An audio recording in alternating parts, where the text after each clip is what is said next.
नमस्कार दोस्तों, मैं कपिल सैनी, सैनी जी मोटिवेशन में आप सभी का स्वागत है। एक नई कहानी के साथ। इस कोरोना महामारी में सबसे ज़्यादा जो प्रभावित हुए हैं वो स्टूडेंट हुआ है। काफ़ी दिनों से सभी स्कूल कॉलेज बंद हैं और निरंतर कब तक बंद रहेंगे कुछ कह नहीं सकते। मगर दोस्तों एक बात ज़रूर है कि आज नहीं तो कल, 10 दिन बाद, 20 दिन बाद, 1 महीने बाद, 2 महीने बाद सभी चीज़ें नॉर्मल हो जाएगी और निरंतर उसी प्रकार से सभी काम होंगे जैसे होते थे। मगर जो लोग अपने प्रयासों को छोड़ देंगे, पढ़ाई करना छोड़ देंगे, अपने काम को छोड़ देंगे, वो आलस से भरे हुए हो जाएंगे, जिनको आने वाले समय में काफ़ी तकलीफ होगी। आज परीक्षाएं नहीं हुई तो क्या हुआ दोस्तों, आगे तो परीक्षा होगी। चलिए कुछ ऐसे ही रोचक वेद पुराणों से ली हुई कहानी के माध्यम से मैं आपको बताता हूँ। एक समय में एक गांव था जहां काफ़ी दिनों से बारिश नहीं हुई थी। वहां के सभी किसान परेशान थे कि बारिश क्यों नहीं हो रही है। एक गांव के बुजुर्ग से पूछा गया कि हमारे गांव में बारिश क्यों नहीं हो रही है। उन्होंने कहा शायद हो सकता है आप लोगों से इंद्र देवता नाराज हों, इसी वजह से आपके गांव पे बारिश नहीं हो रही है। सभी लोगों ने इंद्र देवता का आह्वान किया और इंद्र देवता प्रकट हुए और कहा कि मैं आपके गांव पे 12 वर्षों तक बारिश नहीं कर सकता। इस बात को सुनकर सभी दुखी हुए। उन्होंने फिर एक बात कही, इसका एक और उपाय है। कभी आप लोग भगवान शंकर का डमरू बजावा देंगे तो मैं बारिश कर सकता हूं। उनने सोचा कि हमें सभी लोगों को शंकर भगवान से बात करनी चाहिए। सभी लोग शंकर भगवान से जाके कहते हैं कि आप डमरू बजा दीजिए। मगर इंद्रदेव की उनसे पहले ही गुप्त रूप से चर्चा हो चुकी थी कि आप 12 वर्षों तक डमरू बिल्कुल भी नहीं बजाना, क्योंकि मैं इस गांव में बारिश करना चाहता ही नहीं हूँ और आप कभी डमरू बजाएंगे तो मुझे बारिश करनी ही होगी। शंकर भगवान ने भी सभी किसानों से कहा कि मैं 12 वर्षों तक डमरू नहीं बजा सकता। इस बात को दुखी होकर सारे किसान अपने अपने गांव चले गए। सभी किसान अपने खेती के कामों को छोड़कर इधर उधर घूमने लगे, कुछ नए कामों को ढूंढने लगे। पर मुख्य रूप से किसानों का खेती ही काम था।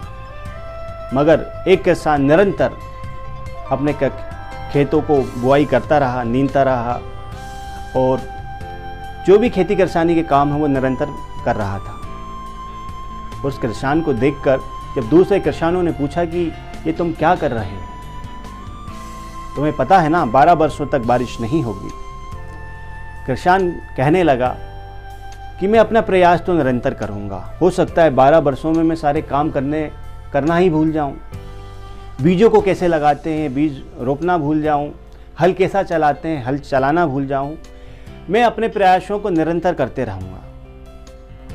क्या पता इसी वजह से मुझे कम से कम याद तो रहे कि अपना काम कैसे करना है और मैं इस काम को बहुत अच्छी तरीके से कर सकूंगा। सभी किसान उस पर हंसने लगे कि मूर्ख हो, अपनी एनर्जी वेस्टेज कर रहे हो, कितना ही प्रयास करोगे मगर फसल तो नहीं होगी। इसी बात को पार्वती जी और शंकर जी कैलाश पर्वत पे बैठे हुए सुन रहे थे। ये किसान कैसा है, कैसी बात कर रहा है। पार्वती जी ने शंकर जी से कहा, हो सकता है प्रभु आप 12 वर्षों में डमरू बजाना भी भूल सकते हो और काफी दिन हो चुके हैं, आप शायद भूल भी गए हों। शंकर भगवान भी सोच में पड़ गए कि हो सकता है, क्या पता मैं भी भूल गया हूं, मुझे डमरू बजा के देखना चाहिए। शंकर भगवान ने जैसे ही डमरू बजा के देखा और डमरू बजा, इंद्रदेव को बारिश करनी पड़ी। सारे किसान तो काफी दिनों से बारिश ना होने के कारण आलसी हो गए थे, ना ही खेत में कोई तैयारी की थी और ना ही कुछ किया था। मगर एक किसान जो काफी दिनों से अपने खेत में मेहनत कर रहा था, उसकी फसल हरी भरी और बहुत अच्छी हुई और पानी गिर गया। इस कहानी के माध्यम से दोस्तों यही मैं आपको बताना चाहता हूं कि निरंतर आप प्रयास करते रहें, ना जाने वो पल कब आ जाए जिस दिन आपके पेपर हो सकते हैं, जो आपने प्रोजेक्ट लिया है उसका प्रोजेक्ट फाइल करनी पड़ सकती। निरंतर आपने कामों को प्रयास करते रहेंगे तो आप आलसी नहीं होंगे। अपने ऐसे जो काम बैक कर दिए हैं उन कामों को निरंतर प्रयास से आप उसमें सक्षम हो सकते हैं। ऐसी कठिन परिस्थितियों में इस मौके का आप लाभ उठा सकते हैं, इस चीज़ का फ़ायदा उठा सकते हैं। जिस कामों में आप वीक हैं उसमें आप पढ़कर मजबूती से अगली क्लासों का पढ़ाई कर कर आप एक बहुत बढ़िया क्वालिटी अपने अंदर ला सकते हैं।